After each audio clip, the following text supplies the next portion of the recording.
Boa tarde, vamos retomar os trabalhos nesta sessão, portanto, neste painel, portanto, que é dedicado a Fintech, proteção do investidor e estabilidade do mercado.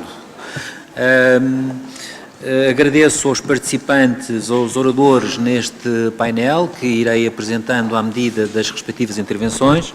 Por razões de andamento dos trabalhos, e tenho que pedir aos senhores oradores, portanto, alguma disciplina no que respeita ao tempo de apresentações. A primeira apresentação é do professor Dr. Francisco Mendes Correia sobre blockchain, smart contracts e mercado secundário no crowdfunding. Agradeço ao professor Francisco Mendes Correia e passo-lhe desde já a palavra para, de facto, pouparmos tempo, portanto, em termos de apresentações e de sequência. Muito obrigado. Sim, professor, muito obrigado. Um agradecimento muito rápido e aproveitar para congratular o CIDP e a CMVM pela organização desta conferência tão interessante quanto atual, e sem mais demoras avanço para o meu tema. O cruzamento entre blockchain, o crowdfunding e o mercado secundário,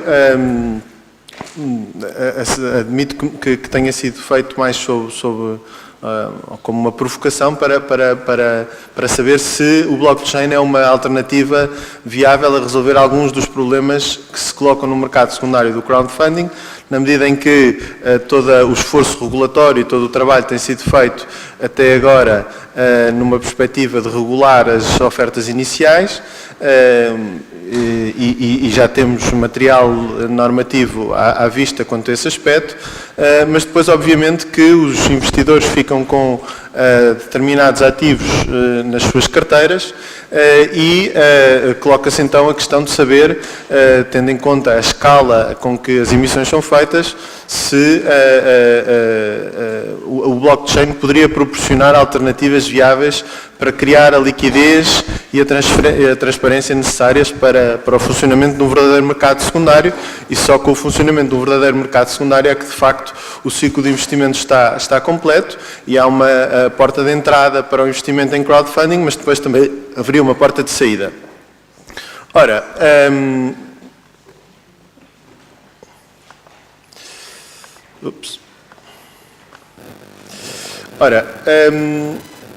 obviamente que todos estamos familiarizados, e vou admitir que assim o é, todos estamos familiarizados com a tecnologia blockchain. Só para refrescar, estamos a falar, ou quando empregarmos essa expressão, estamos a falar de uma base de dados eletrónica, descentralizada, atualizada com base num consenso multilateral e com recurso a técnicas de encriptação e validação temporal, e os pontos essenciais são, de facto, a natureza descentralizada do blockchain, que faz com que ninguém possa tomar refém os outros participantes no sistema.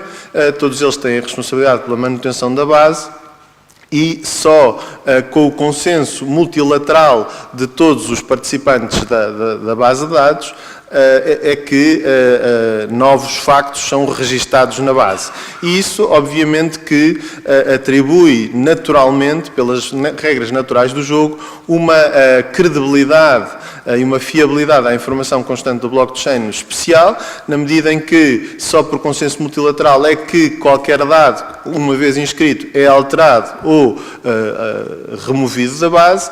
Por outro lado, se adicionarmos a isto técnicas sofisticadas de encriptação e validação temporal, obviamente que temos um sistema fiável. Agora, obviamente que, sendo fiável, não é indestrutível, não é incorruptível, como aliás a realidade e os vários hacks têm demonstrado. Obviamente que os blockchains, os registros descentralizados, também são sujeitos a ataques, também estão sujeitos a erros informáticos.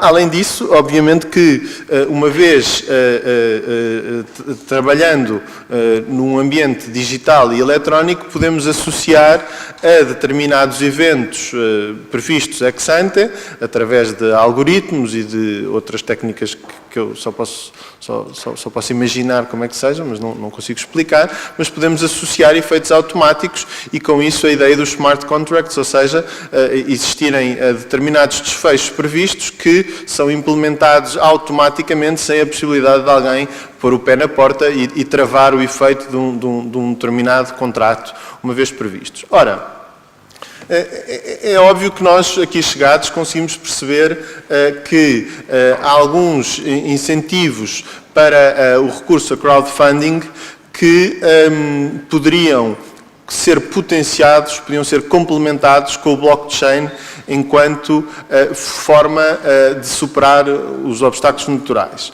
É claro que quem procura o investimento ou o financiamento colaborativo procura alternativas de financiamento menos onerosas, por outro lado procura associar-se e aproveitar novos fatores na captação de investimento ao lado dos fatores tradicionais e nessa medida, o blockchain, enquanto técnica descentralizada de registro de transações, poderia ser uma alternativa, sobretudo no mercado secundário, para criar mercados onde os preços fossem mais transparentemente formados e, portanto, fosse possível saber quem é que em cada momento, porque tecnicamente é possível saber quem é que em cada momento é titular de cada ativo. Por outro lado, poderia ser um incentivo a continuar uma lógica, se quiserem, de democratização do investimento que presidiu ao momento inicial da captação para uma lógica de mercado secundário.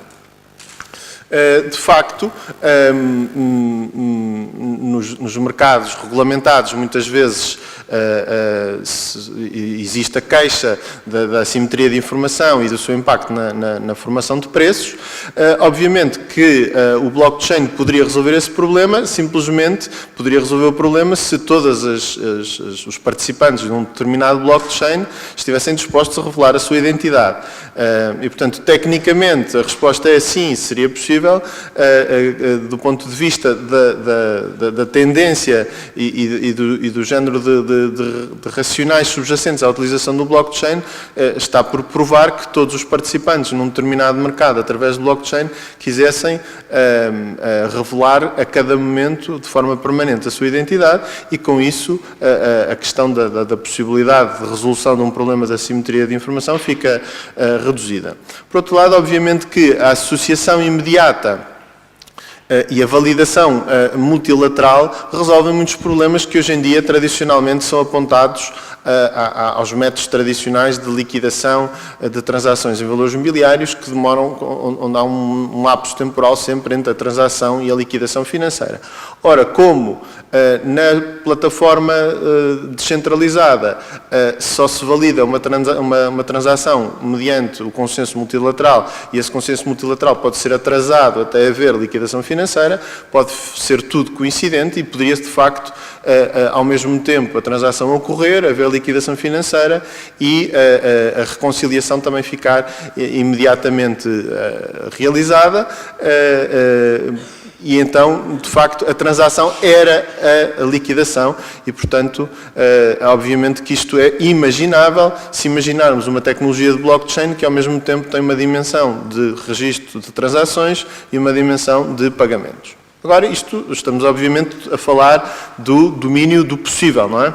É claro que também se sugere que o blockchain pode ser uma forma adequada para superar alguns problemas de menor apetência de investidores individuais e de pequenos investidores para o exercício de direito de voto, na medida em que poder-se-ia votar numa blockchain, ou seja, uma determinada blockchain onde tivesse sido gerado um determinado financiamento colaborativo, por exemplo, com base em capital, poderia depois essa própria blockchain ser um mecanismo adequado a promover o exercício de direitos de voto e esse exercício de direitos de voto em tempo real poderia, outra vez, reduzir a assimetria de informação e sugere-se diminuir a passividade dos acionistas.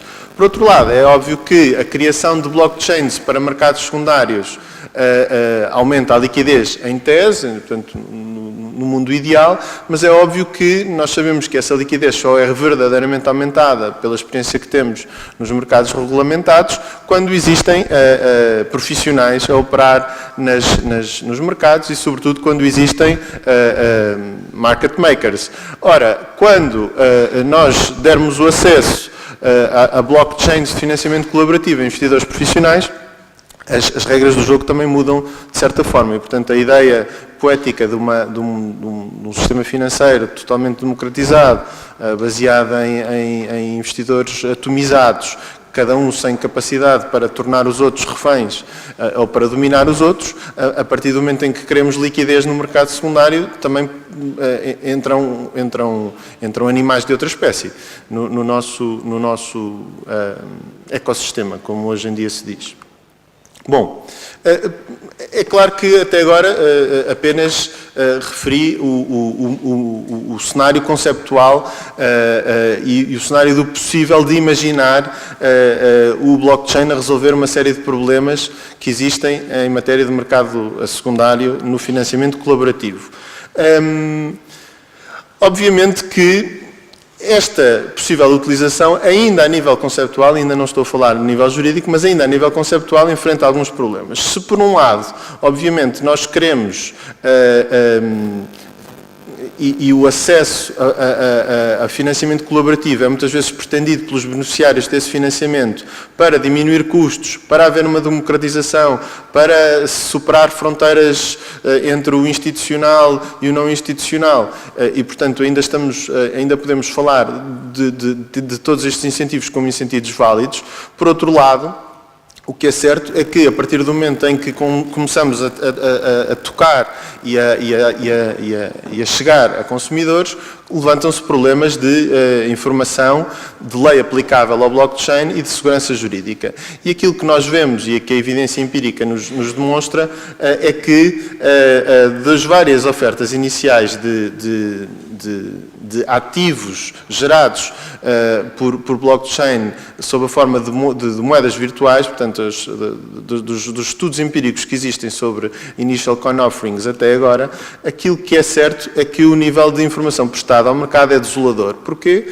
Porque não há lei aplicável, na medida em que os promotores de ofertas através de blockchain se prevalecem da não ligação imediata entre aquele blockchain e aquela oferta a algum regime jurídico, a algum ordenamento jurídico, embora se possa conseguir determinar, sendo difícil, qual é que seria a lei aplicável, o que é certo é que há uma espécie de falta de vontade de muitos reguladores para dizerem que aquela emissão está sujeita à sua lei, por um lado, e por outro lado, há um aproveitamento desta opacidade e desta incerteza jurídica por parte dos promotores e, por exemplo, num estudo desenvolvido pelo professor Dirk Zetsche, que é um conhecido para todos aqueles que se dedicam ao direito financeiro, em que foram estudados mais de 450 ICOs, Initial Coin Offerings, apenas em 17% dos casos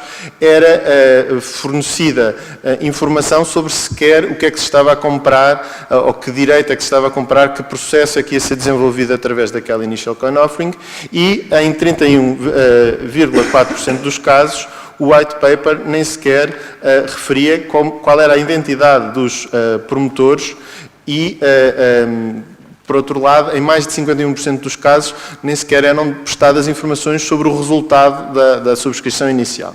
Ou seja, obviamente que temos aqui duas forças concorrentes. Por um lado, queremos diminuição de custos, queremos acesso democrático ao mercado por empreendedores cheios de genica e de ideias ótimas. Por outro lado, não queremos que os consumidores investam em produtos financeiros onde gastam exatamente os mesmos euros que gastariam em mercados regulamentados sem a adequada informação. Também, obviamente, existem problemas quando falamos de um blockchain que não está rigorosamente determinada qual é a lei aplicável, precisamente qual é a lei aplicável depois em mercado secundário às transferências daquilo que é emitido.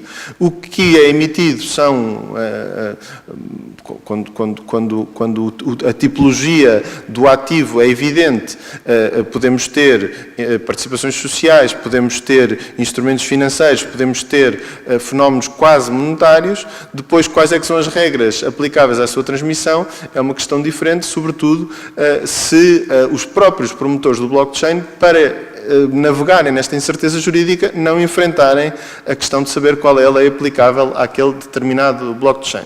Por exemplo, e só para identificar alguns problemas, se aquilo que é emitido através do blockchain for um ativo de natureza monetária, então, e se esse ativo de natureza monetária, um token, um currency token, servir para adquirir alguma coisa ou um conjunto de coisas no futuro, então poderemos ter a aplicabilidade da Diretiva dos Serviços de Pagamento.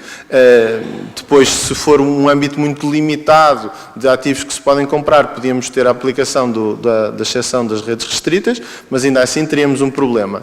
Se o ativo que é emitido for uma equity token, então temos problemas também evidentes. Quem implementar um blockchain de negociação multilateral implementou uma infraestrutura de mercado e então é um sistema multilateral organizado que tem que ser regulamentado. Podemos permitir, e os Estados-membros da União Europeia podem permitir que haja um blockchain de transações multilaterais que está à margem da regulação e que, portanto, que não está regulamentado. Obviamente que quem depois emitiu inicialmente instrumentos de capital, obviamente que depois se pergunta se o fizer através de um blockchain em mercado secundário, estará sujeito ou não estará sujeito às regras sobre informação em matéria, por exemplo, de factos relevantes. A mesma coisa se diga quanto a todos os outros atores que estão no sistema e em relação aos quais a pergunta se colocaria da mesma forma. É claro que em Portugal nós já temos a porta de entrada no financiamento colaborativo, já a temos aberta através de um regime jurídico. Simplesmente é um regime jurídico que está estruturado da forma clássica que estão estruturados os regimes jurídicos de direito financeiro e de supervisão, em que há necessidade de haver um ponto de entrada do regulador no sistema e do supervisor e, portanto, há alguém com quem o supervisor se quer identificar. Ora, se nós admitirmos o blockchain como forma de resolver o problema do mercado secundário, então o regime jurídico ainda não está adaptado a essa realidade. Porquê? Porque o blockchain só é eficaz se for descentralizado, e se for descentralizado, então deixamos de ter um ponto único de entrada no sistema e a entidade gestora das plataformas de financiamento colaborativo pode não conseguir dominar o blockchain. Aliás, é esperado que não o faça, se não deixa de ser um blockchain. Portanto, há aqui forças motrizes contraditórias. Por um lado, atrai-nos a tecnologia descentralizada, na medida em que ela é descentralizada, não pode ser dominada por ninguém, não pode ser manipulada por ninguém. Por outro lado, os supervisores tradicionalmente precisam de um ponto único de entrada e de um interlocutor facilmente determinável. E isso leva-nos a outro problema que está muito pouco analisado e, enquanto não estiver suficientemente analisado, quer academicamente, quer até, eventualmente, por aprovação de melhores práticas pelos próprios promotores ou, no limite, através de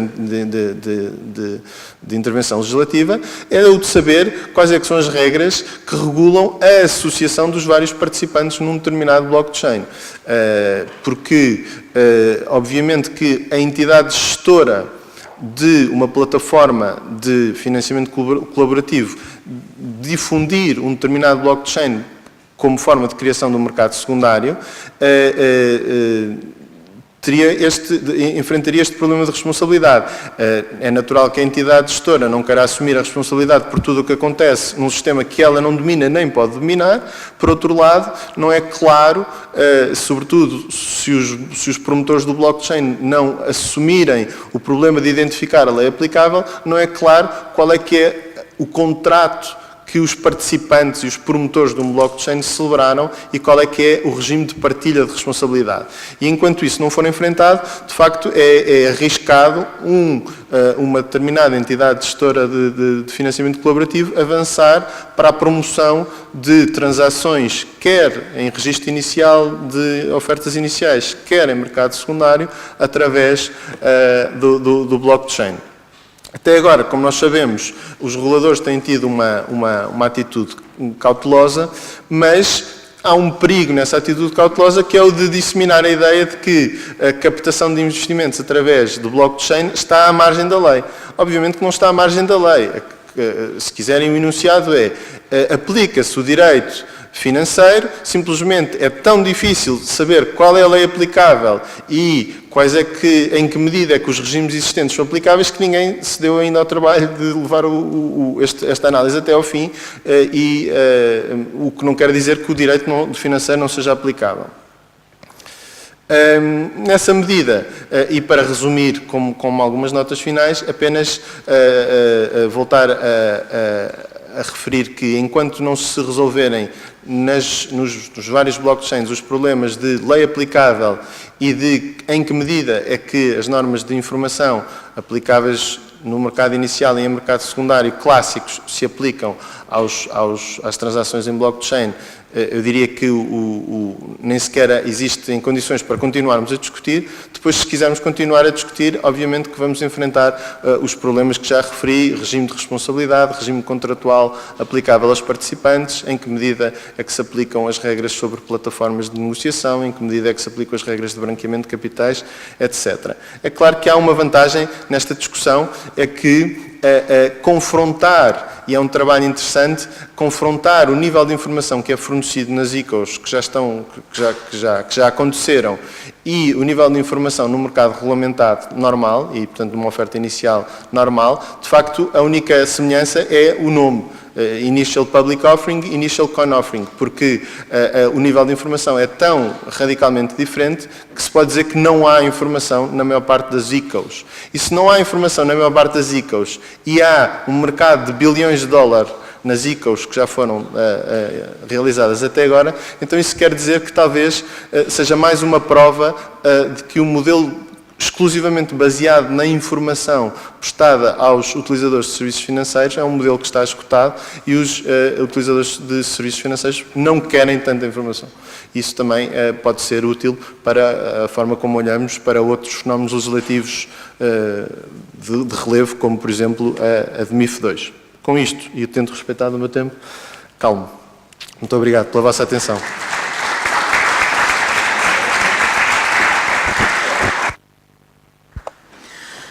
Bem, muito obrigado ao professor Francisco Mendes Correia, portanto, pela sua excelente intervenção e também por ter cumprido religiosamente o tempo atribuído. Portanto, agora passo, sem mais, a palavra à senhora doutora Mariana Solá de Albuquerque.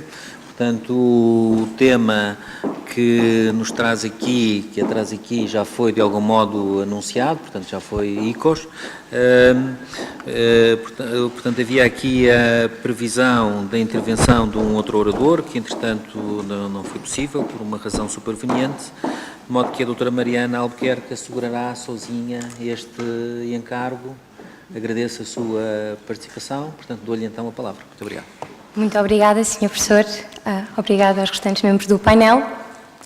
Muito obrigada também à organização e convite por parte da CIP e da CMVM.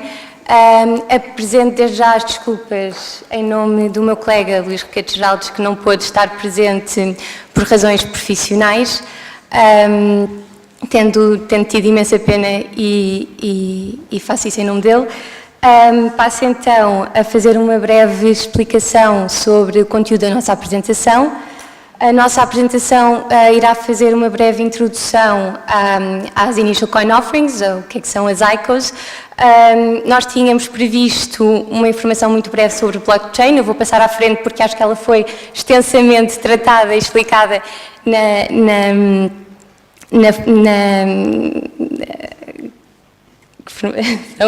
anterior, peço desculpa. Exatamente, obrigada. Seguirei para fazer uma breve alusão também ao processo, portanto, como é que se realiza uma Initial Coin Offering. E depois então focaremos naquilo que é o subtema da nossa apresentação, portanto, as Utility Tokens versus Security Tokens. O tema das coins e das tokens também foi ligeiramente aflorado e iremos explorar essa questão com mais profundidade. Finalmente, faremos um levantamento dos riscos que têm sido identificados com este tipo de atividade, as respostas que já foram, portanto, que têm sido encontradas e outros possíveis sentidos de resposta.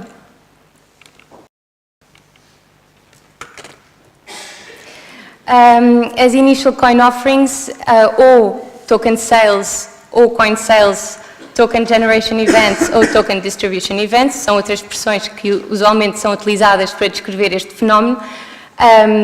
Uma nota, em alguns casos, a diferença também na utilização da expressão pode estar relacionada com o facto de não querer confundir ou não querer induzir a erro, dada a similitude entre coin, moeda, ICO, IPO.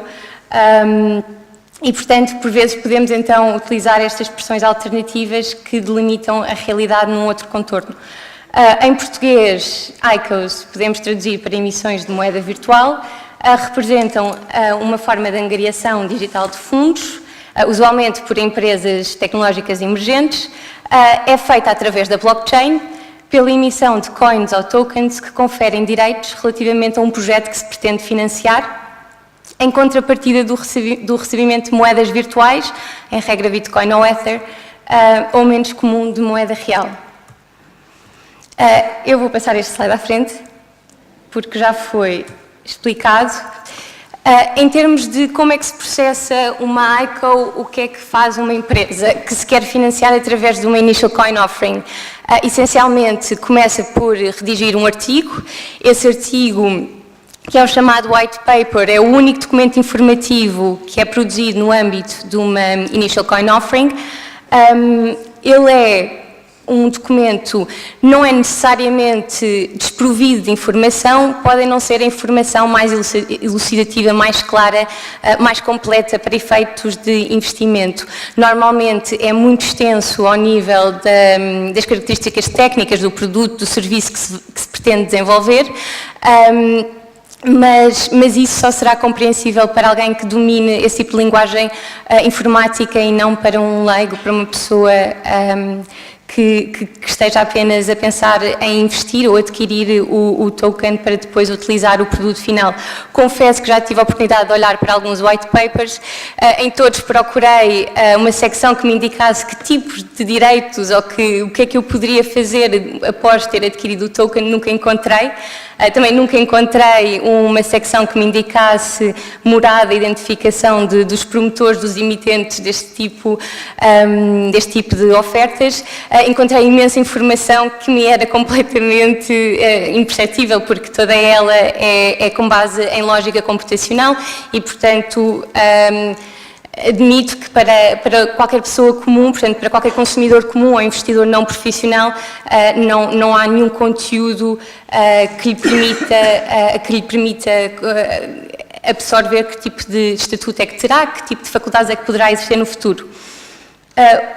Para além da publicação do white paper, o white paper é publicado no site do emitente e também já, muitas vezes, noutras plataformas, portanto, noutros sites que fazem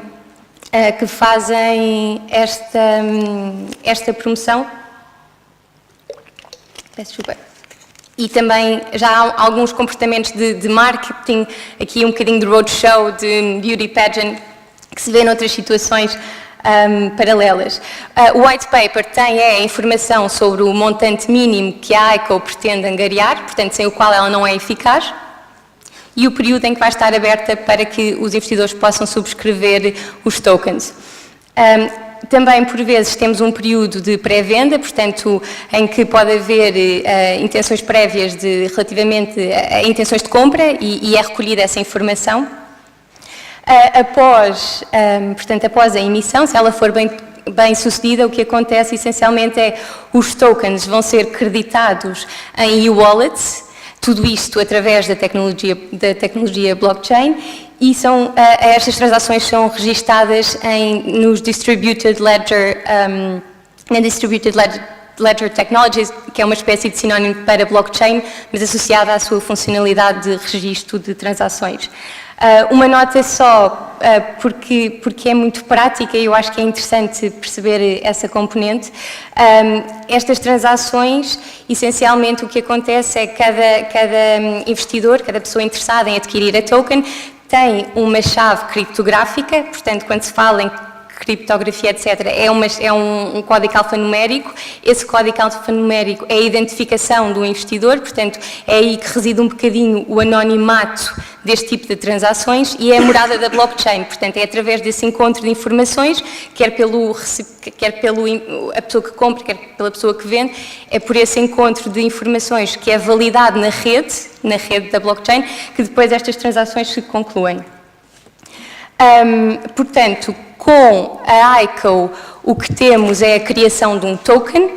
O token não é, portanto, não é uma forma de obtenção de financiamento normal, até porque não estamos a falar, quando falamos no volume económico que este tipo de atividades conseguem angariar, não estamos a falar de dinheiro, estamos a falar em equivalência, porque o que acontece hoje em dia, por regra, faz uma ICO, essa ICO é subscrita em Bitcoin ou Ether, e o Ether é que tem, ou a Bitcoin tem uma conversão, uma taxa de conversão, como teria uma outra qualquer moeda, para moeda real, portanto, moeda com curso real, seja dólar, seja euro.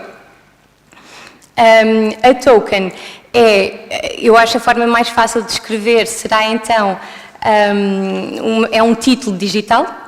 É um título digital que confere direitos ao seu titular. Esses direitos, em regra, não são direitos que ele possa exercer desde logo, porque o produto que está a ser financiado é um produto que está a ser desenvolvido e, portanto, também há esta componente de exercício de adquirir portanto, um título relativamente a um direito futuro que não se sabe muito bem se virá a ser concretizado ou não. Há uma expressão, a definição que, entretanto, a Autoridade de Supervisão de Singapura encontrou, parece-me bastante interessante, a digital token is a cryptographical secured representation of a token holder's right to receive a benefit or to perform specified functions. Portanto, o que confere ao seu titular é a possibilidade no futuro de poder vir a exercer faculdades distintas ou a possibilidade de aceder a uma plataforma, desenvolver um software, é uma espécie, pode ser uma licença de utilização de algo que vai ser desenvolvido no futuro, pode ser uma permissão de aceder a uma comunidade de redes sociais que está a ser desenvolvida, pode ser uma permissão de construir e programar um software que está a ser desenvolvido e que é apresentado no white paper. Todas estas explicações que eu dei agora podem ser então reconduzidas à definição de utility token. A utility token é um token que tem uma função muito mais consumista, portanto, é numa lógica de consumo de mercado. A aplicação está a desenvolver um software para a criação de smart contracts, para compra e venda de jogos online, etc. E eu estou a comprar direitos de, no futuro, vir a usufruir dessas funcionalidades. Os utility tokens têm ainda uma segunda grande divisão, que é provavelmente a mais conhecida, que tem atraído mais ou menos, portanto, a parte da security token a que tem atraído mais atenção, que é as payment tokens, ou seja, as criptomoedas. Na emissão do token, o token em si pode servir como como meio de pagamento, como meio de troca nas transações que venham a ser realizadas.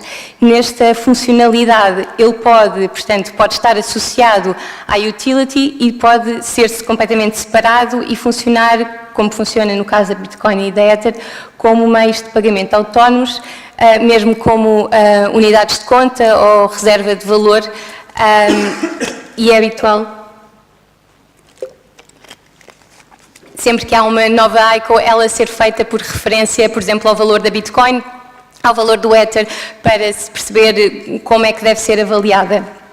Finalmente, relativamente às security tokens, este tipo de tokens tem uma configuração completamente distinta, porque conferem direitos relativos a ativos financeiros com uma expectativa de retorno. Pode ser uma mais-valia, pode ser rendimentos. E por vezes são negociados com referência a um ativo subjacente. No caso das security tokens, é dos temas que têm levantado mais discussão em termos de necessidade de legislação, tem despertado imenso interesse, por exemplo, por parte de todas as autoridades de supervisão, basicamente.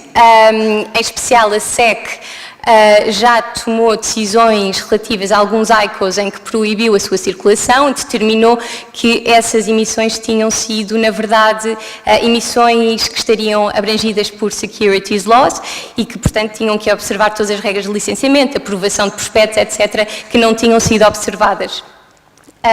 É a questão que tem que ser debatida e que é desenvolvida e, basicamente, neste momento as orientações que existem é se o instrumento que é emitido se comporta como um valor mobiliário, se tem essas características, portanto, se pode ser reconduzido a um documento que representa uma situação jurídica homogénea, que é emitida em massa e é negociado em mercado, então temos que o tratar como valor mobiliário, temos que lhe aplicar as regras de mercado de capitais que existem. No caso dos Estados Unidos, eles têm um teste, o Howey Test, que decorre de uma sentença, portanto, de um precedente judicial. Foi o que aplicaram nesses ICOs, fizeram o Howey Test, chegaram à conclusão que estava em causa, portanto, nessas ICOs estavam em causa contratos de investimento e, portanto, que os instrumentos em causa eram securities. No nosso caso, temos que nos remeter à legislação nacional, para poder identificar em cada momento se estaremos ou não perante um valor mobiliário, se justifica ou não algum tipo de atuação, de regulamentação, se essas entidades estão que ficar sujeitas a licenciamento, à aprovação de prospecto, a outras regras como regras sobre abuso de mercado, regras sobre a MiFID e a IFMD. Nós incluímos aqui este gráfico só porque achámos que seria relevante para se perceber a diversidade que existe sobre este tema. Portanto, já foram só em 2017, isto foi a diferença de setores de empresas que emitiram ICOs. Temos como principal as infraestruturas, seguidas de finança, depois logo a seguir trading and investment, portanto só o finance e trading and investment estamos a falar sempre de atividades parafinanceiras, vão ter sempre um conteúdo, uma natureza financeira e muitas outras podemos ver que têm sido desenvolvidas. Aqui nós tínhamos incluído também, eu vou ser breve porque também não quero consumir muito mais tempo, mas estes são alguns dos principais ICOs em 2017. Podemos ver o ICO da RDAC, que é uma empresa que desenvolve smart contracts e machine-to-machine payments. Conseguiu angariar o valor equivalente a 258 milhões de dólares. A Filecoin também é uma empresa de armazenamento de dados que basicamente permite aos seus utilizadores recolher, portanto, associar os seus aparelhos, seja um smartphone, seja um computador, e arrendar espaço de armazenamento não utilizado. Riscos para o mercado e investidores, e fazendo a ponte com o slide anterior, há três exemplos concretos que gostava de vos expor, porque acho muito interessante. O exemplo da Dow, quase toda a gente conhece. A Dow era uma empresa, portanto, de smart contracts, um veículo de investimento em que, portanto, empregava a blockchain no sentido de fazer com o algoritmo decisões de investimento e permitia aos seus utilizadores também fazer algumas decisões e votar num sentido de investimento do seu veículo. Teve alguns problemas na altura ao nível de hacking, portanto foi alvo de cyber-attacks e isso levou a vários problemas e pôs em causa também o próprio funcionamento da blockchain e em última análise a SEC interveio e disse mesmo não parou, isto são securities, vocês não podem fazer isto, portanto abriu um processo nesta ICO. Outra, mais recente, foi a ICO da Tezos. A Tezos é uma criptomoeda que funcionaria a par da blockchain, da Bitcoin e da Ether. O objetivo era que funcionasse, que fosse um aperfeiçoamento destas criptomoedas, mas eles fizeram este ICO e nem sequer tinham ainda a rede, portanto a plataforma onde iriam negociar.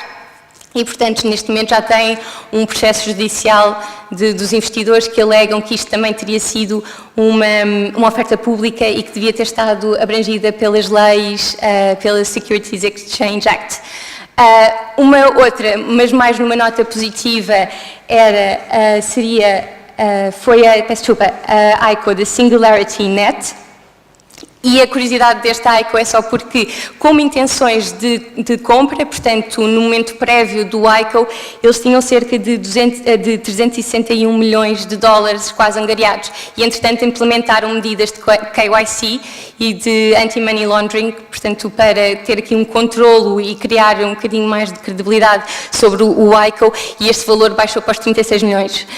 E, portanto, também perceber como é que o mercado responde e como é que os investidores interagem com este fenómeno, que é uma forma de percebermos os riscos que estão associados. A ausência de regulamentação foi aqui já falada, eu não vou voltar a falar, mas é um tema, quer dizer, não é bem a ausência, porque nas situações análogas temos regulamentação e temos de estender e saber aplicar com proporcionalidade essa legislação. Volatilidade de preço é um dos principais problemas deste mercado, ele é extremamente price sensitive e é super impressionável, portanto, só a Bitcoin, no ano passado, quando o governo chinês proibiu a Bitcoin, caiu quase 2 mil dólares num dia. Houve também uma decisão da SEC que impediu uma plataforma de negociação, também de um dia para o outro baixou imenso, portanto é um mercado extremamente volátil. As simetrias de informação já hoje aqui também foram discutidas, mas aqui são gritantes, porque a verdade é que o white paper não é suficiente para que os investidores possam conhecer o alcance dos seus direitos, para que percebam como se irão movimentar e o que poderão fazer com as suas tokens. A exposição a fraude ou exposição a atividades ilícitas é um problema dada o anonimato tendencial da blockchain e a dificuldade de implementar sistemas de controlo de KYC e de branqueamento de capitais, os riscos operacionais que já se verificaram, porque o sistema não é inquebrável, como se dizia que era, ele é suscetível a ataques, a ausência de liquidez, porque é um sistema, portanto, dentro do sistema há alocação de valor, mas é uma alocação de valor paralela à economia real e, portanto, nós quisermos resgatar, de certa forma, este investimento que é feito, dificilmente podemos converter isto novamente em moeda com curso real, concurso legal. E depois o facto de estarmos a falar de projetos ou empresas em fase muito preliminar, portanto, sem track record, sem aqui uma certificação de pares em que possamos assentar para efeitos de fazer uma escolha racional. E isto culmina, então, na possibilidade de perda ou totalidade de investimento. Estes riscos foram todos eles já identificados, de certa forma, pela ESA, pela ESMA, pela EIOPA, pela IOSCO, portanto, praticamente por todas as autoridades de supervisão têm vindo a identificar este tipo de riscos.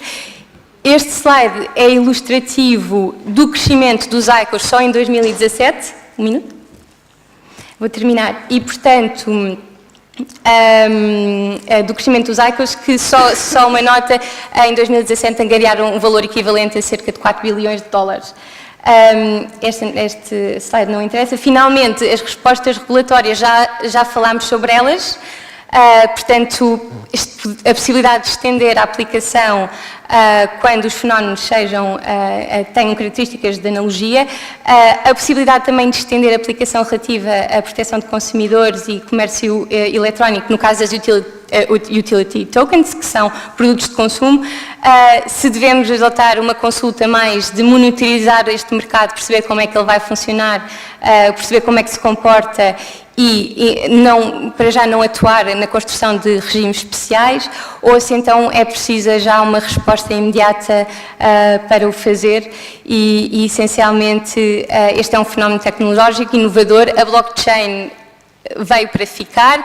Os ICOs não necessariamente, é preciso ver como é que vão funcionar, como é que se podem legitimizar e criar é preciso criar reputação, é preciso criar credibilidade e isso constrói-se com informação e com transparência.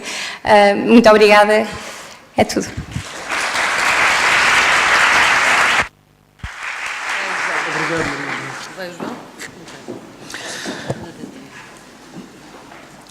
Muito bem, muito obrigada à doutora Mariana Solá de Albuquerque, também pela sua excelente intervenção, portanto um tema difícil, pelo menos para mim. Portanto, temos agora aqui uma alteração do... Não temos?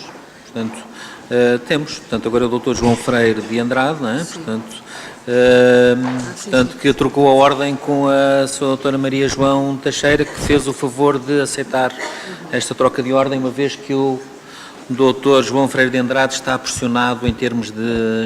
Estamos pressionados, mas está mais pressionado em termos de tempo. Agradeço a sua participação e passo-lhe a palavra. Muito obrigado. Muito obrigado, Sr. Professor, e muito obrigado a Maria João, para a grande tristeza dos meus alunos que vão fazer exame às 6h30, aceitar trocar isto.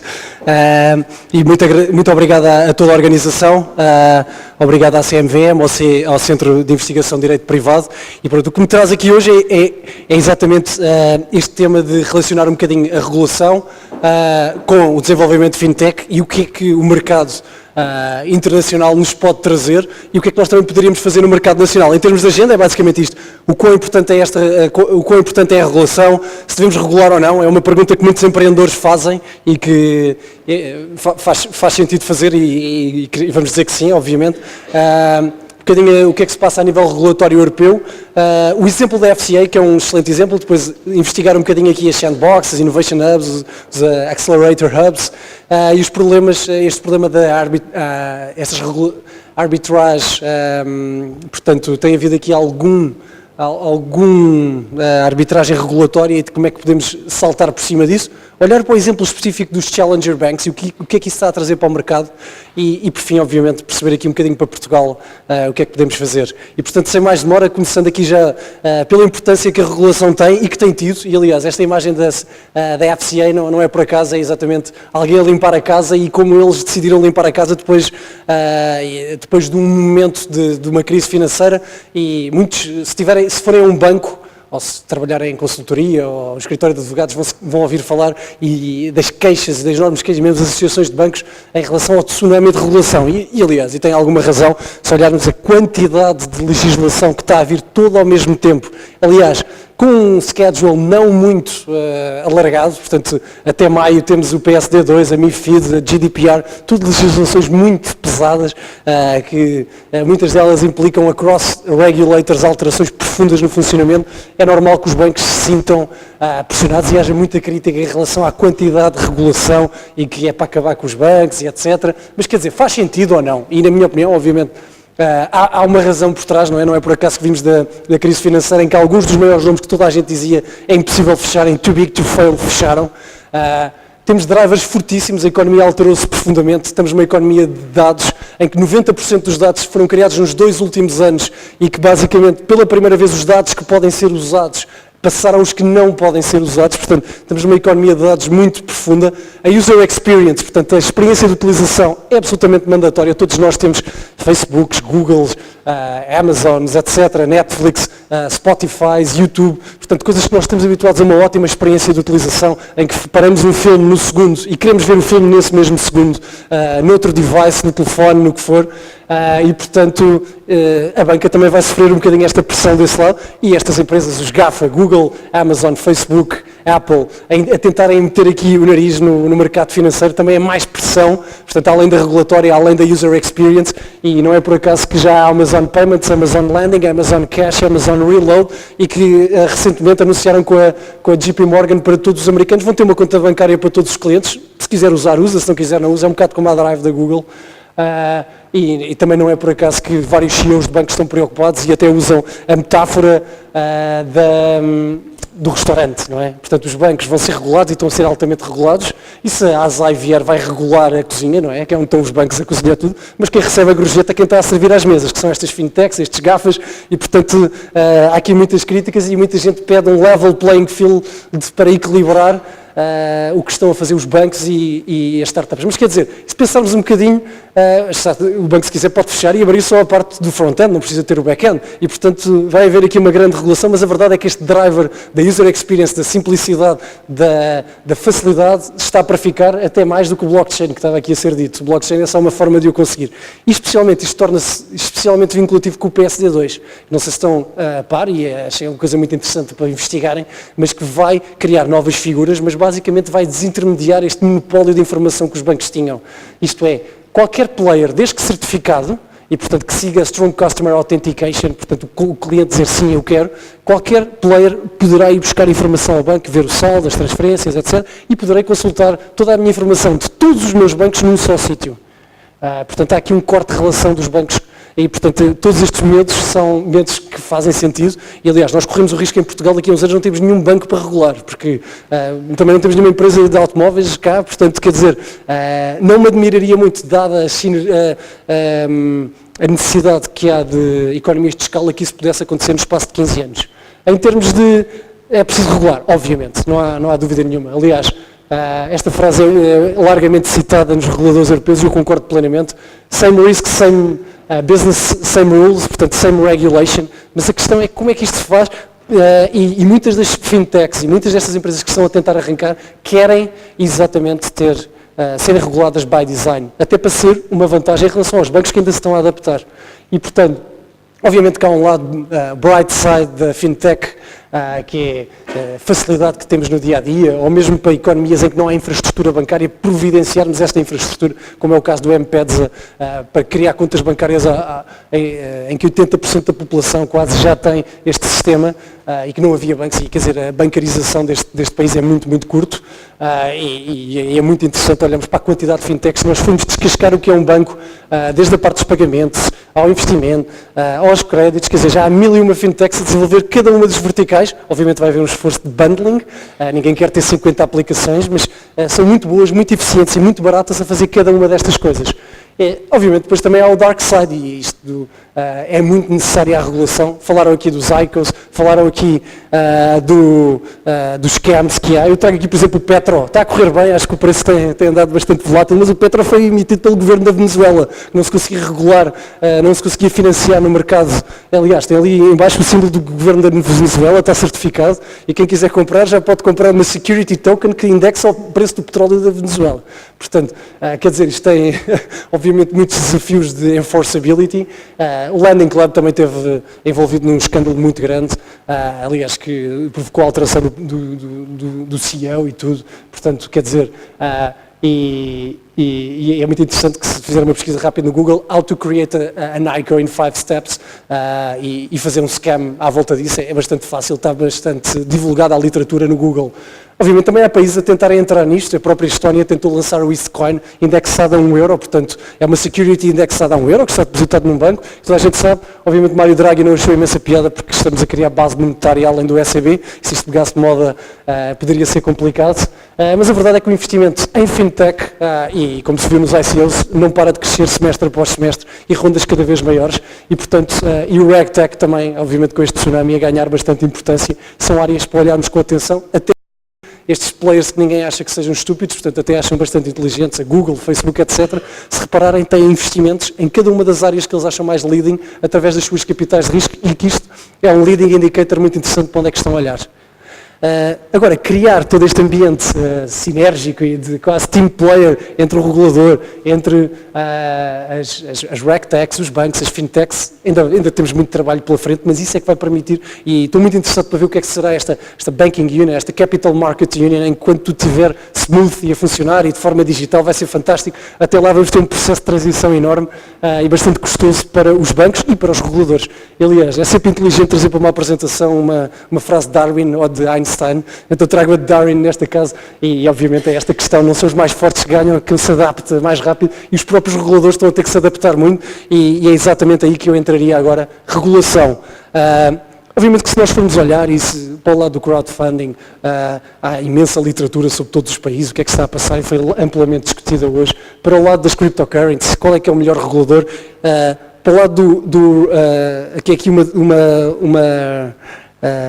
um bocadinho este movimento europeu de tentar criar este level playing field europeu para o crowdfunding poder ganhar escala na Europa, e aqui uma comparação que infelizmente nós não estamos muito bem ranked a nível europeu para o crowdfunding, mas quer dizer, trago aqui um overview geral e uma série de temas, desde mais do que só a regulação, que é o primeiro fator, mas também capacidade de ter capital, infraestrutura, adoção dos clientes. E a Inglaterra é tido como um exemplo. Então eu gostaria de entrar um bocadinho com mais detalhe no que é o exemplo inglês, mas também só sublinhar que os reguladores estão a nível mundial com imensa dificuldade em adaptar-se, e lá está a metáfora de Darwin, a ter talento suficiente, ou talento adaptado para perceber estes novos desafios, e portanto também este processo de adaptação está a ocorrer em logo, quer dizer, a FCA gastou 1,8 milhões com este projeto da Sandbox, portanto não é um budget curto, é um budget que mostra a importância que estão a dar,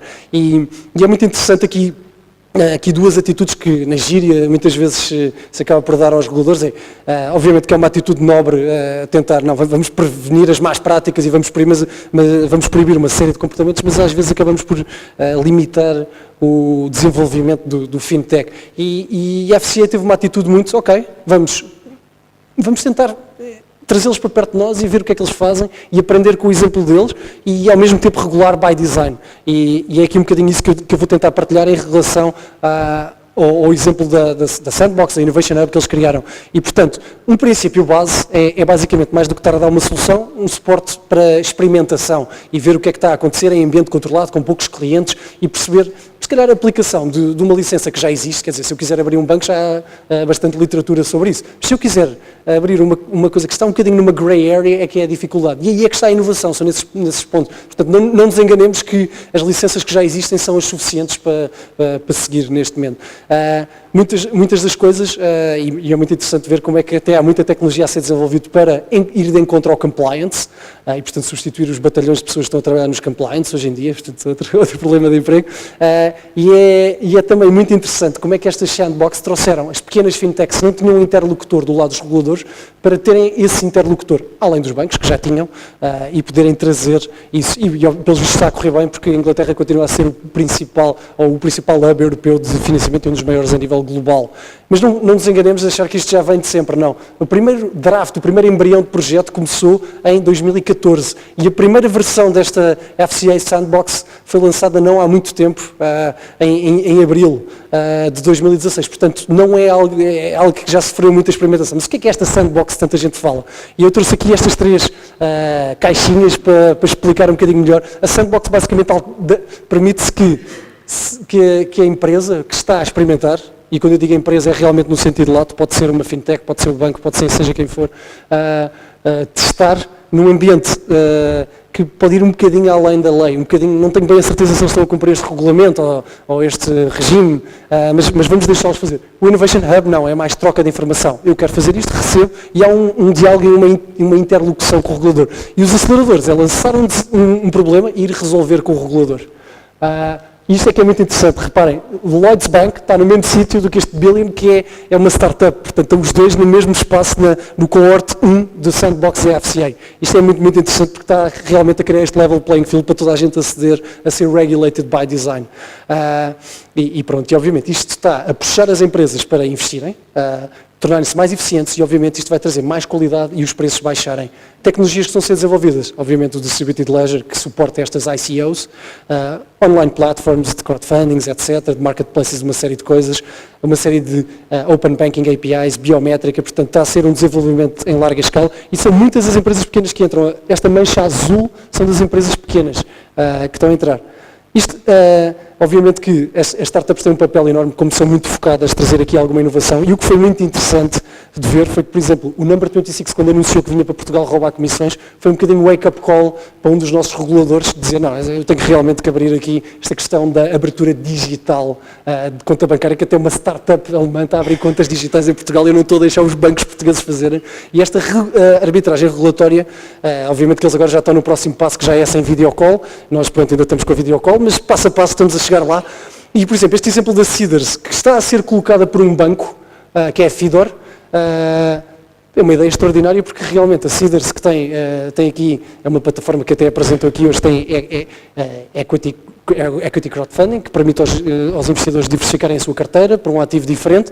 Esta ideia foi tida com um player português, mas com esta andar para trás e para a frente da regulação, eles acabaram por lançar com um player alemão e as comissões que poderiam estar a ser geradas com o impacto global que isto teve, saiu na Bloomberg, saiu na Reuters, saiu em todo lado, perdeu-se para Portugal e ganhou-se para a Alemanha.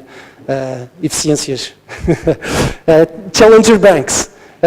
Está a ser muito, muito interessante porque os reguladores criam mais competição. E esta competição, obviamente, traz inovação, porque se eu vou entrar no mercado eu tenho que trazer alguma coisa diferente dos outros players, seja o preço, seja a qualidade, seja o que for, mas eu tenho que ser diferente, tenho que me diferenciar. E até porque a Inglaterra, três bancos tinham 17% do loan origination, portanto, aquela capacidade que o Afonso Essa referia de passar dinheiro para a economia estava muito em risco quando se deu a crise. E então, alteraram o processo de abertura de Challenger Bank License, criaram esta figura mais simples para poder testar e, portanto, criar este ambiente de teste e realmente, hoje em dia, há imensos bancos, imenso investimento. Se virmos este gráfico, que é o Net Promote Score, que é a qualidade que os clientes atribuem, muitos deles estão acima da Apple, e, portanto, o cliente ganhou, ao contrário dos bancos antigos, que estão muito lá para trás, e o investimento é impressionante. O Atom Bank levantou 206 milhões de euros, portanto, isto para o PIB tem influência. Ainda hoje, o Number 26 anunciou 160 milhões da Tencent, que é quem faz um chat chinês, portanto, está a haver mesmo muito investimento, até no White Label Bank, portanto, só este armazém, esta Commodity Bank, que é o Solaris Bank, que levantou 56 milhões de euros do BBVA, portanto, há dinheiro a mexer, e a Inglaterra está a ganhar imenso com este facto, e é uma questão de tamanho. A Inglaterra tem mercado, tem história? Não. A Estónia, a TransferWise, levantou 280 milhões estónios, obviamente estão regulados também no UK, mas é uma empresa dos Bálticos. Aliás, a Lituânia decidiu, não, vamos ser os melhores em pagamentos, e já desde 2016 estão a montar a infraestrutura para isto. O Luxemburgo, também um país muito pequenino, mas obviamente com muita tradição financeira, montou este Loft, Luxembourg House for Financial Technology, e que também está a fazer aqui um bocadinho este papel de coordenação entre os vários players. E Portugal, quer dizer, tem sido muito interessante, e nós na Portugal FinTech temos uma proposta de Innovation Hub e de colaboração com todos os reguladores, que poderia ser diferenciador, e estamos a percorrer caminho quanto a isto, mas basicamente seria aqui um esforço conjunto, e temos notado imensa abertura da parte da regulação, aliás, dos reguladores, de realmente agarrarmos esta oportunidade de transformarmos Portugal, e acho que num país fintech friendly, um país em que os empreendedores, quando escolherem um país para arrancar, poderem pensar em Portugal, e ainda temos hipótese de nos diferenciar dos outros. E pronto. Muito obrigado.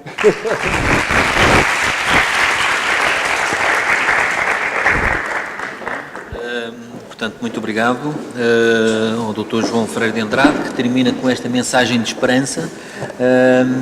Portanto, agora temos a intervenção a fechar, e de facto esta alteração de ordem até aconteceu bem, portanto, porque temos no final a intervenção da Sra. Doutora Maria João Teixeira, que é uma alto quadro da CMVM, que nos vai falar sobre o fenómeno fintech visto pela CMVM. Portanto, de facto, para encerrar os trabalhos, aliás, antes da sessão de encerramento, portanto, enfim, em termos de intervenções, de facto não poderia ser melhor. Portanto, passo então a palavra à Sra. Doutora Maria João Teixeira, cuja participação agradeço muito.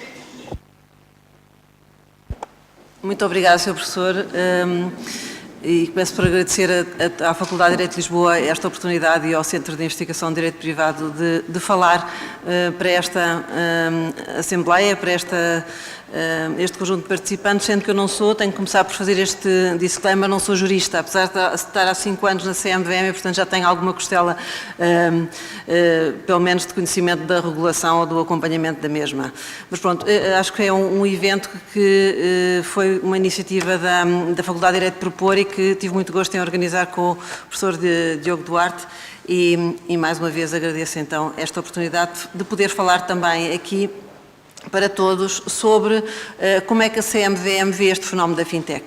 Já muito foi dito e, portanto, isto vai-me permitir andar bastante rápido em algumas dos temas que eu tinha preparado e, portanto, vou tentar fazer isto. Realmente a hora já vai longa, foi um dia longo de trabalhos e, portanto, não me alongar demasiado. Eu não, em termos dos temas que eu queria preparar aqui, queria olhar para o tema fintech, em termos, por um lado, do impacto no mercado e nos investidores, a perspectiva dos reguladores e supervisores, a abordagem da CMVM e alguns casos de proteção dos investidores que temos estado a acompanhar, que são efetivamente muito atuais e tão presentes. Eu não começo com uma frase nem do Einstein nem do Darwin, como referia o João Freire de Andrade, mas antes com uma frase de Stephen Hawking que encontrei nas redes sociais a semana passada, na ocasião do seu falecimento. A inteligência é a capacidade de se adaptar à mudança. E porquê é que me pareceu que seria oportuno trazer aqui esta ideia? É porque falar de fintech efetivamente é falar de mudança. E a mudança já a temos há muito tempo, inovação financeira sempre houve e o setor financeiro tem sido muito inovador, mas efetivamente o que temos assistido nos últimos tempos é que há uma grande aceleração desta mudança, que se deve sobretudo a estes 3 blocos que eu destaco aí. Por um lado, a capacidade de computação e de tratamento de informação, que acelerou a gestão da informação. Por outro lado, também a internet dos serviços, ou seja, isto não só no setor financeiro, mas em todos os serviços que são prestados, seja, conhecemos a Uber, conhecemos a Amazon, conhecemos a Airbnb, são tudo empresas do mundo digital que não detêm nem carros nem casas, mas que são líderes no arrendamento de carros, de casas ou na área de retalho sem ter lojas, que é o caso da Amazon. E, portanto, há uma substituição dos prestadores de serviço em todo o mercado. Isto também é uma verdade no setor financeiro. E isto é permitido pela tecnologia digital que permite aceder de outra forma e também por termos consumidores que, face a isto, são cada vez mais exigentes, quer em termos de custos, quer em termos da facilidade com que querem aceder e a acessibilidade que querem ter em relação aos serviços que procuram junto destas novas plataformas. Temos uma nova geração de pessoas muito aptas eletronicamente e digitalmente e temos também uma crise que já foi aqui referida por vários oradores, vimos de uma crise financeira que também gerou aqui alguma desconfiança em relação ao sistema tradicional financeiro e, portanto, abre a oportunidade para outro tipo de atores se juntarem ao mercado financeiro. E, portanto, globalmente, o que é a fintech? A fintech não é mais do que a inovação financeira capacitada tecnologicamente por estas novas tecnologias e que tem impacto nos mercados financeiros, gerando não só novos modelos de negócio, tenho aqui 2 exemplos, o crowdfunding, que hoje já foi subejamente referido nesta conferência, que era o tema de foco, e também o robô device, que são verdadeiramente novos modelos de negócio.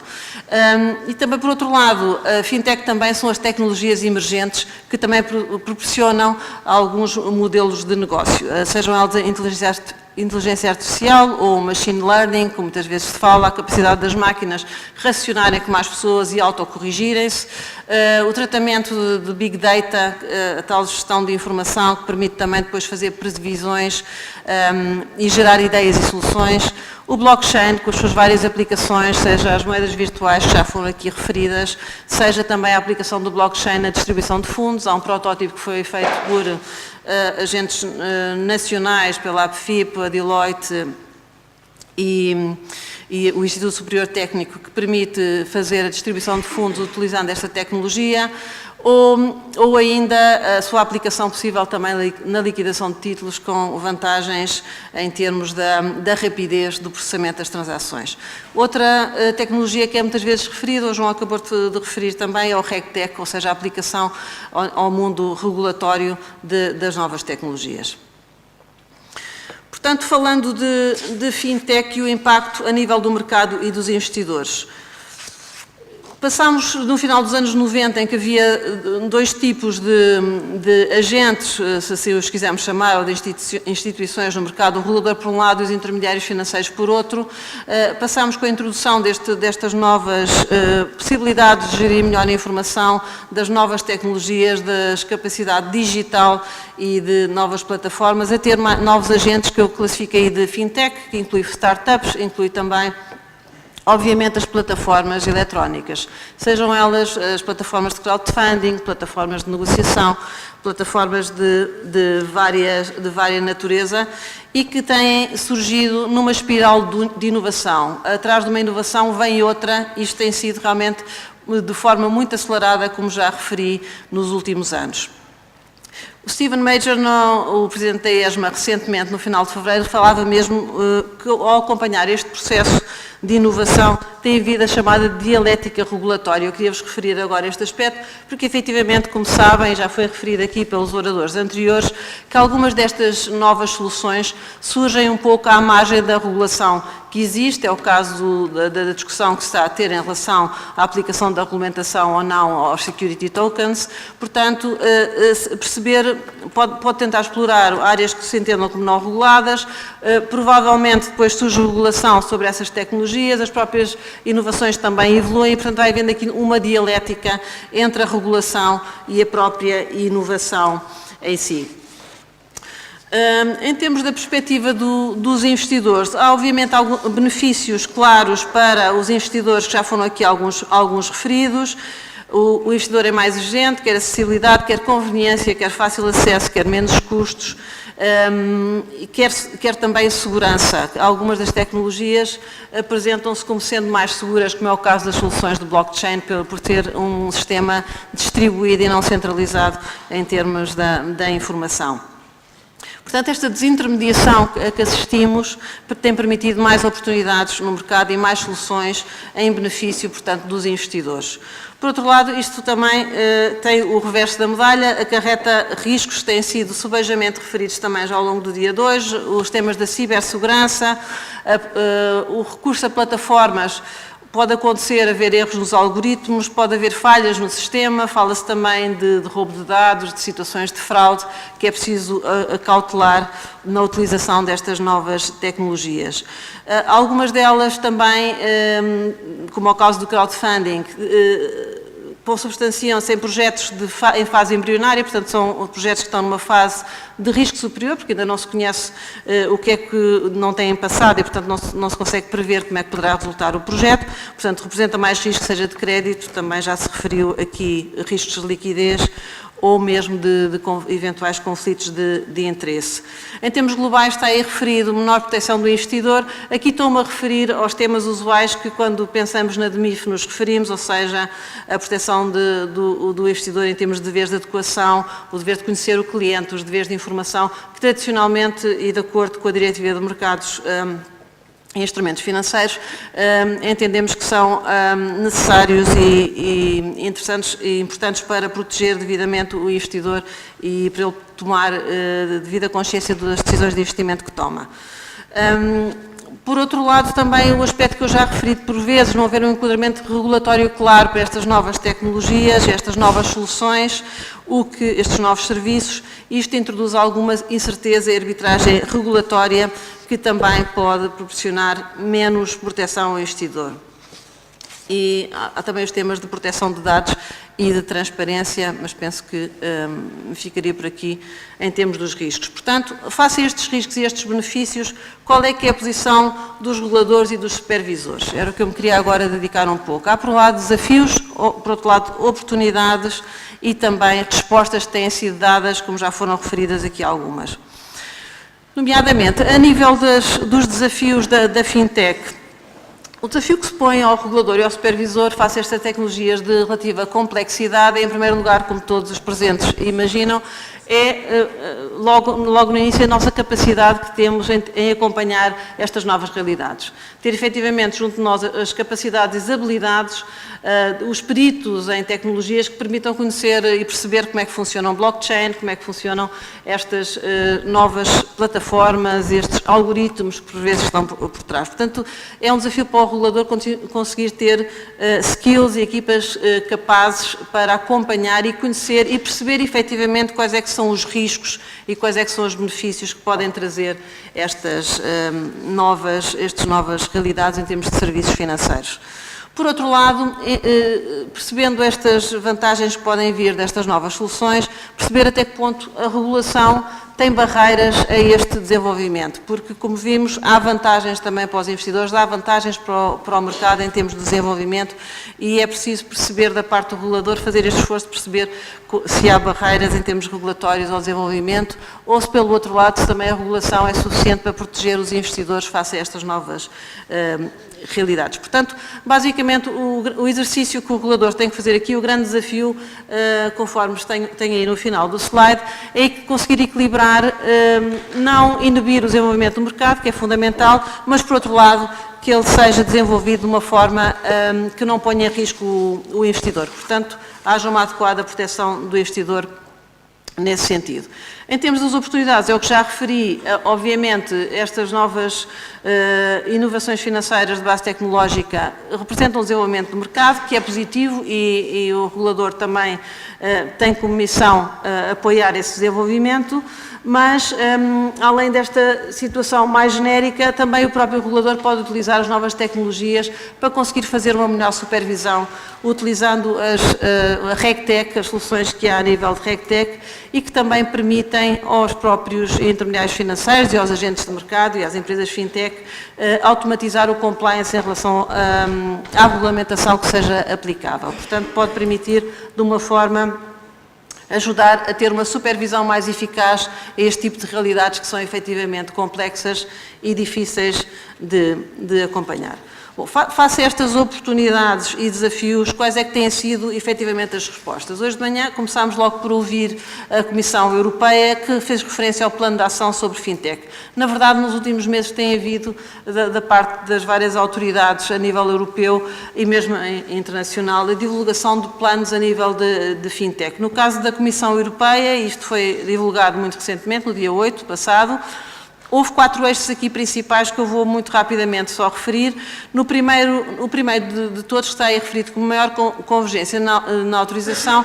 Isto reflete uma preocupação com a tal identificação se face à regulação atual há barreiras ou não que seja preciso corrigir em relação ao desenvolvimento do mercado com estas novas inovações financeiras. E isto, o foco aqui deste primeiro ponto foi exatamente o exemplo que foi dado hoje do crowdfunding, procurar que haja uma maior convergência na autorização deste tipo de agentes novos que surgem ao mercado, estes novos serviços. Por outro lado, temos aí a cibersegurança, que eu já referi, portanto, aqui a Comissão Europeia tem como foco que haja uma partilha de informação entre os vários países em termos de ameaças que haja a este nível, maior convergência na supervisão em termos de gestão do risco das tecnologias de informação e também uma coordenação em relação aos testes que são feitos aos sistemas. Portanto, uma preocupação e um foco muito importante a nível da cibersegurança. Por último, tenho aí também uma referência aos Innovation Hubs e Sandboxes, como já referiu o João Freire de Andrade, em que o que se procura aqui no plano fintech da Comissão é que haja uma partilha das melhores práticas pelos vários países que já aplicam este tipo de facilitadores. Na verdade, qualquer uma destas realidades, estas estruturas são constituídas com o objetivo de facilitar a inovação, como já foi referido. O que é que temos do lado, além disto, em termos de resposta da parte do regulador e do supervisor? Temos nova regulamentação adaptada a estas novas realidades, como o Regulamento de Proteção de Dados, como a própria Diretiva de Prevenção de Branqueamento de Capitais, que tem aspectos específicos para abarcar também estas novas situações e temos como base os princípios da neutralidade, proporcionalidade e interoperabilidade. Já foi aqui referida a questão da neutralidade, que a mesma atividade, independentemente do canal em que o serviço é disponibilizado, que deve ser aplicada à mesma regulamentação. E por último, referia neste tópico apenas na divulgação da ESMA, como sabem, a Autoridade para o Mercado de Títulos, que dentro dos objetivos que tem, definiu que a abordagem que pretende, no seguimento do que a Comissão Europeia determinou em termos de plano, que a abordagem que defende é que se comece por fazer uma boa monitoração do que existe a nível de inovação financeira. Só depois de conhecer bem a realidade é que se deve agir de forma equilibrada, equilibrando os riscos e as vantagens em termos do desenvolvimento do mercado. Portanto, aqui em termos das 3 soluções de acompanhamento do mercado, eu passaria esta situação, portanto, os Regulatory Sandboxes, o João já explicou o que era, portanto, são ambientes de teste de novas soluções em que permitem ao regulador acompanhar desde o início situações novas e tem a vantagem também de reduzir os custos de compliance para as entidades que querem testar novos produtos ou novos serviços. O Innovation Hub tem uma natureza diferente, talvez definindo isto ligeiramente diferente do que o João apresentou, é uma estrutura de apoio a novas ideias e produtos, no sentido do regulador poder ser consultado e apoiar, esclarecer que regulação é que é aplicável a um novo serviço que se quer lançar, a uma nova inovação financeira que se quer testar no mercado. Portanto, é um apoio em termos de diminuir a incerteza regulatória e permitir que os empreendedores que querem lançar estas soluções possam ser acompanhados. A nível da Europa já existem vários países com Innovation Hubs, bastantes até alguns. Sandboxes há 2 ou 3, sendo que um deles é o do Reino Unido, que penso que foi até o primeiro a ser criado a nível europeu, certamente, ou até mesmo a nível mundial. Passando agora ao tema da CMVM. Como é que a CMVM vê o tema da FinTech? Nós temos já o que tem aí é uma imagem do nosso site, temos já uma área no nosso site em que procuramos alimentar com o que vamos fazendo e pensando neste âmbito, mas porquê é que a CMVM se preocupa com o tema? Porquê é que a CMVM tem vindo a procurar com mais intensidade desde o ano passado com o tema da FinTech? Porque, por um lado, temos os nossos objetivos estratégicos, que vêm aí do lado esquerdo, que efetivamente se baseiam na proteção do investidor, na integridade do mercado e no desenvolvimento, no contribuir para o desenvolvimento dos mercados. E, portanto, tudo isto, como acabámos de ver, a FinTech e os desenvolvimentos que vêm dessa natureza têm impacto, quer no investidor, quer nos mercados. Portanto, temos aqui, do lado direito, várias competências, seja a nível do investidor, seja do FinTech, seja de educação financeira, que constituem as competências do departamento que eu aqui represento, que é o Departamento de Relação com o Investidor e Desenvolvimento do Mercado, e que procura efetivamente dar resposta e que estão ligadas, sendo que está aí o foco do FinTech, como podem ver. Portanto, o que é que procuramos a nível do investidor? Proteger o investidor com a adequada regulação e supervisão, promover o acesso do investidor à informação. FinTech, de forma mais concreta, o que é que estamos a fazer? O nosso foco é, efetivamente, compreender e monitorar a inovação financeira. Portanto, este departamento, que foi criado há relativamente pouco tempo, tem como um foco, um dos seus focos é, efetivamente, ser a porta de entrada de novas ideias que surgem, e temos até no nosso site um contacto direto para o efeito, no sentido de irmos acompanhando o que vai surgindo e podermos de alguma maneira apoiar e esclarecer se há legislação que seja aplicável ou não e como é que vemos esse fenómeno. Também promovemos a discussão interna dentro da CMVM entre as áreas de supervisão e de regulação num comitê interno que é coordenado por esta área e, portanto, promovemos o diálogo com os stakeholders, seja com as FinTechs, seja com associações, seja mesmo a nível internacional, que participamos de vários grupos da ESMA em que se discutem estes trabalhos ou outros mesmo, outras organizações como a IOSCO, e, portanto, procuramos esse nível também ir acompanhando.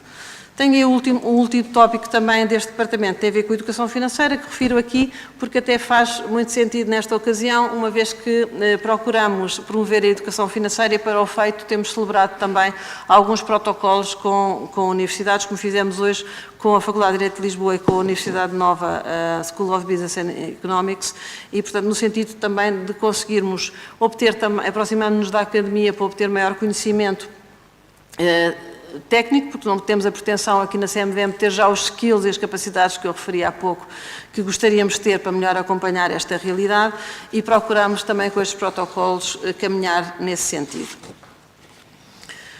Ainda dentro da abordagem da CMVM, só aqui um slide em relação à neutralidade tecnológica, que é um princípio que a CMVM adere, obviamente, para o mesmo serviço, para a mesma atividade, a mesma regulação. Dou aqui o exemplo, por exemplo, do robô advice, o aconselhamento automatizado de forma totalmente automatizada, sem intervenção humana, ou ainda que tenha alguma intervenção humana, tendo em conta este princípio da neutralidade, do nosso ponto de vista, será aplicável também ao aconselhamento, à consultoria financeira que seja prestada através de canais eletrónicos, também são aplicáveis as regras da DMIF. Obviamente, depois teremos que ter em presença, tendo os diferentes canais, diferentes tipos de risco, por exemplo, a nível de cibersegurança, etc., haverá especificidades que se aplicam mais a um canal do que o outro, mas as regras de base, princípios de adequação e deveres de informação são os mesmos. E é isto que queria referir em termos da neutralidade tecnológica. Como é que nos posicionamos a nível destes Regulatory Sandbox, Innovation Hub ou uma terceira alternativa, como vêem aí, é onde nós nos posicionamos.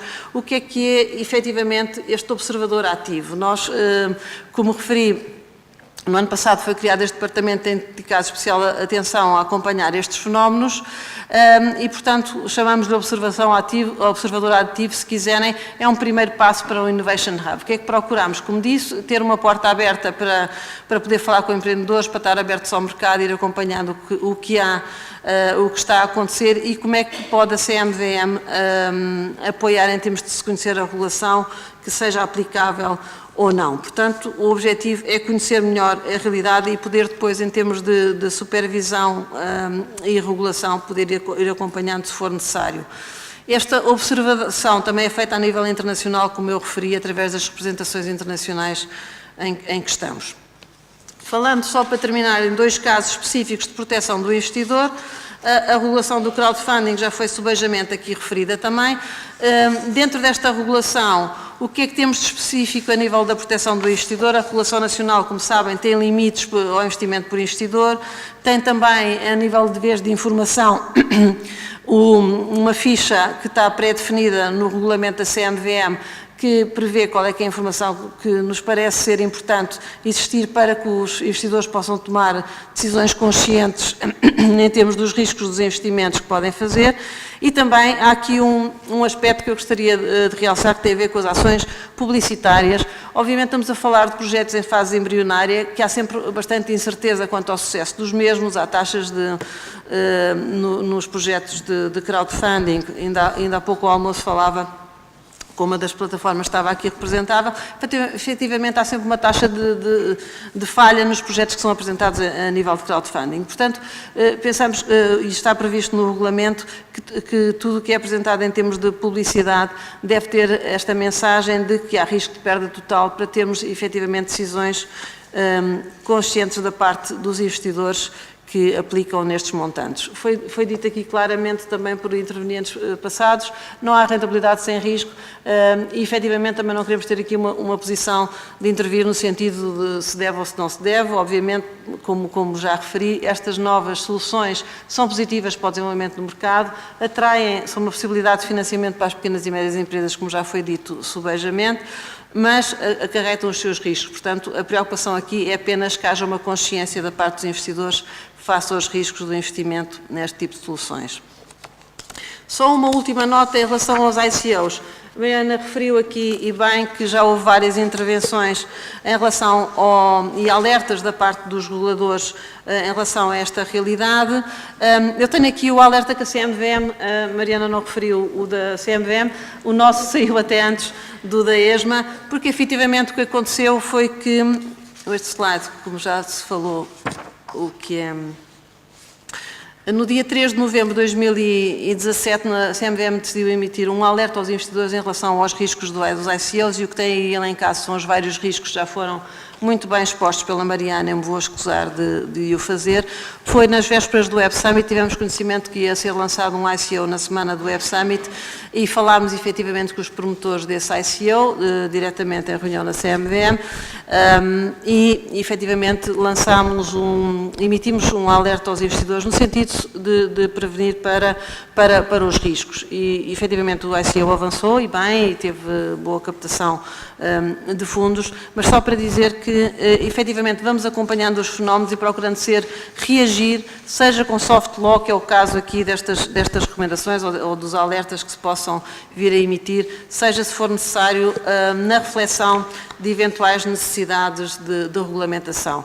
Aqui, a nível dos ICOs, como já foi dito também, há aqui o tema de sabermos se alguns tipos de tokens, algumas destes Initial Coin Offers são alvo ou não, os tokens que vão ser emitidos são instrumentos financeiros ou não, ou com que critérios é que podem ser classificados instrumentos financeiros ou não, porque essa classificação vai tornar aplicável as obrigações em termos de prospecto ou da aplicação das regras da DMIF. E, efetivamente, estamos numa reflexão interna neste momento na CMVM, num grupo de trabalho interdepartamental, para refletir sobre o assunto e também a nível internacional num grupo que a ESMA está a trabalhar o assunto, se bem que no grupo nacional a nossa preocupação maior é a regulamentação que temos no nosso Código de Valores Mobiliários e a questão da atipicidade na definição do que é um instrumento financeiro, de acordo com o nosso Código de Valores Mobiliários.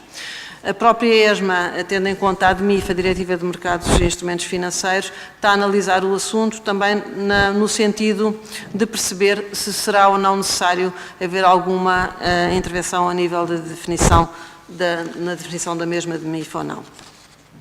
E estamos a participar, a colaborar nesse grupo de trabalho ativamente.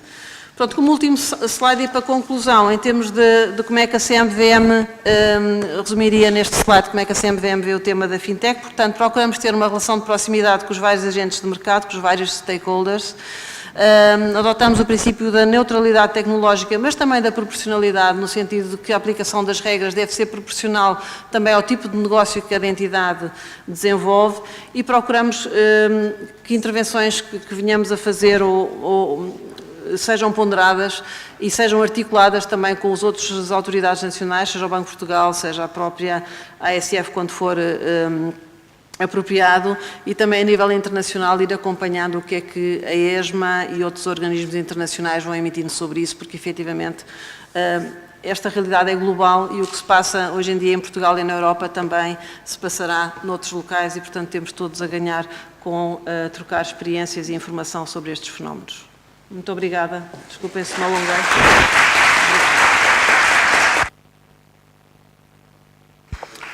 Bem, muito obrigado, portanto, por esta esclarecedora intervenção, excelente intervenção da doutora Maria João Teixeira. O tempo está avançado, não obstante isso, sob pena de frustrarmos alguma expectativa que seja de facto essencial, portanto, das tais expectativas que são existenciais, não é? Portanto, digamos que damos oportunidade para 3 minutos de debate, não temos mais tempo para isso. Aliás, a senhora professora Paula Costa e Silva, que vai presidir, que vai estar na sessão de encerramento com a senhora doutora Filomena Oliveira, portanto, está pressionada também de tempo. Não sei se há alguma questão que alguém queira colocar.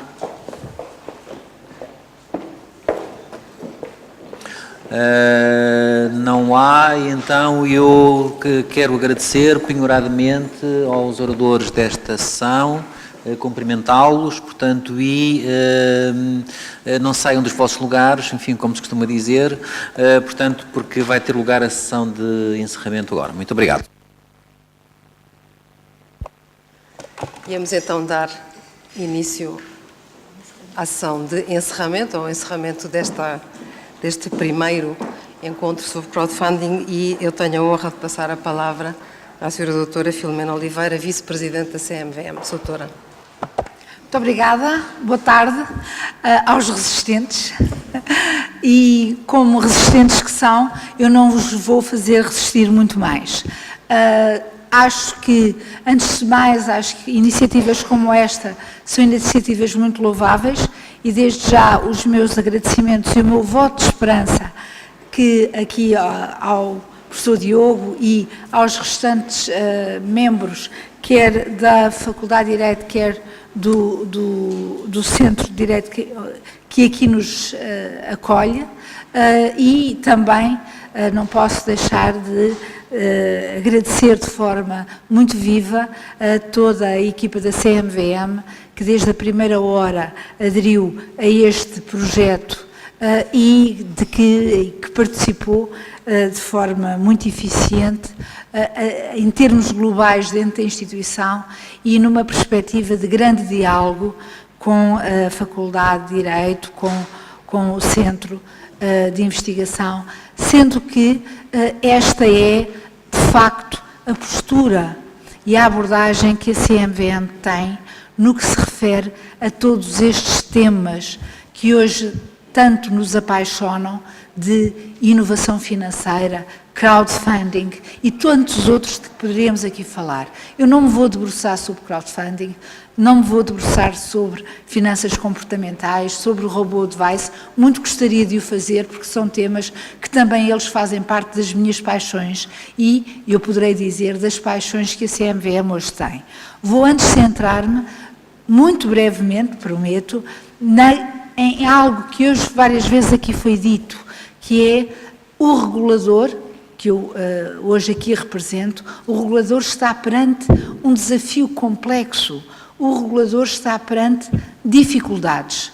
Ora bem, eu preferiria utilizar outra linguagem, não que discorde do que foi dito, há complexidade, mas acima de tudo eu penso que há motivação. Isto é, tudo aquilo a que hoje aqui assistimos e que temos vindo a assistir noutros fóruns e a nível global, não apenas europeu, mas a nível mundial, é para nós na CMVM mais do que uma dificuldade, mais do que um desafio, uma motivação. E é uma motivação porquê?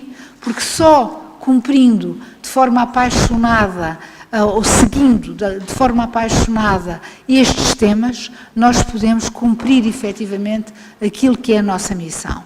Qual é a missão do supervisor? Qual é a missão do regulador? A missão do supervisor não é policiar. A missão do supervisor, do regulador, é promover motivando, mas essa motivação tem que ser feita de forma correta, naquilo em que acreditamos. E só podemos acreditar naquilo que conhecemos. Cá está, a Maria João ainda há pouco falava no esforço que fazemos de conhecer o que se passa, e esse é o motor fundamental. Isto é, queremos conhecer para acompanhar e para formar. Só neste esforço de formação é que nós cumpriremos a nossa missão de proteger o investidor e, ao mesmo tempo, desenvolver o mercado. Ao proteger o investidor, nós só o podemos fazer capacitando. E capacitar é dar formação. E para dar formação nós precisamos de conhecer o ambiente. E o ambiente muda todos os dias. E daí nós contarmos com a academia, a sociedade como um todo, para nos apoiar, para nos acompanhar neste processo formativo, que não começa na escola. É verdade que nós começamos na escola, começa na casa de cada um de nós. O processo de formação financeira começa na casa de cada um de nós, com os nossos filhos, com os nossos amigos, etc. Depois, estando nós cientes da importância que a formação, a literacia financeira tem, não podemos nunca desgarrar do processo de inovação que está em curso. Como é que nós podemos formar alguém se não conhecermos este processo de inovação? E aí contamos com a academia, e aí contamos com os centros de conhecimento. E, sem mais delongas, para quê? Para que o mercado se desenvolva. Nós não queremos impedir o mercado, pelo contrário, queremos desenvolvê-lo. Desenvolver o mercado é desenvolver um mercado sustentável, um mercado inclusivo. Estes adjetivos de sustentável, inclusivo, fazem parte do nosso léxico comum dentro da CMVM. E para quê? Para que o mercado? O mercado não é um fim, o mercado é um meio.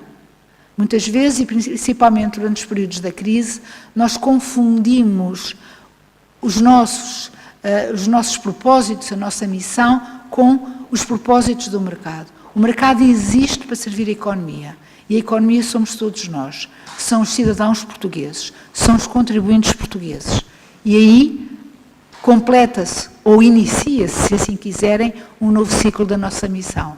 E, com isto, terminaria agradecendo desde já todo o apoio, toda a colaboração e mantendo, como disse há pouco, uma palavra de esperança, que estes esforços de cooperação sejam mais do que um início, um continuado esforço de cooperação e uma esperança para que todos juntos possamos construir uma melhor economia, uma melhor sociedade, que está, sem dúvida, em profunda alteração.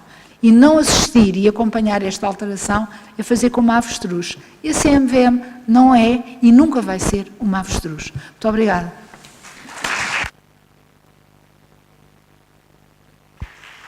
Doutora, eu limito-me, no fundo, eu não sei nada de crowdfunding. Recordo-me de há mais ou menos 3 anos e meio ter tido uma conversa à hora do almoço com um dos membros de uma entidade de regulação, de supervisão, e então comecei a falar sobre esta realidade, mas não sabendo que estava minimamente legislada. E o meu interlocutor no almoço perguntou-me: você vive onde? Eu disse: eu vivo aqui, não é? Sim, mas não sabe sequer o que está publicado no Diário da República. Já existe uma lei que enquadra tudo isto, pronto. Eu diria, o desenvolvimento, e apercebi-me disto porque me pediram que fizesse ação de encerramento, o desenvolvimento do crowdfunding tem sido uma coisa absolutamente impressionante.